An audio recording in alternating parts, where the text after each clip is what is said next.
ఏడాది July September మధ్య భారత స్మార్ట్ ఫోన్ మార్కెట్ స్వల్పంగా వృద్ధిని నమోదు చేసింది.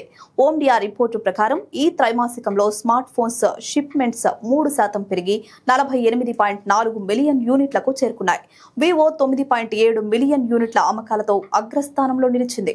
20% మార్కెట్ వాటాను సొంతం చేసుకుంది.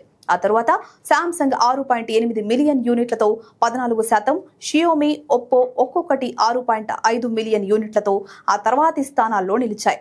ఇక ప్రముఖ టెక్ దిగ్గజం యాపిల్ 4.9 మిలియన్ యూనిట్లతో 5వ స్థానంలో ఉంది. భారత్లో త్రైమాసిక అమ్మకాలను 10% వాటా సొంతం చేసుకుంది. చిన్న నగరాల్లో యాపిల్ స్మార్ట్ ఫోన్ల అమ్మకాలు గణనీయంగా పెరిగాయని నివేదిక పేర్కొంది. పాత ఐఫోన్ మోడళ్లపై ఆఫర్లు, డిస్కౌంట్లు వినియోగదారులు కొత్తవి ఫోన్లు కొనుగోలు చేసేలా ప్రోత్సహించాయని నివేదిక చెప్పింది.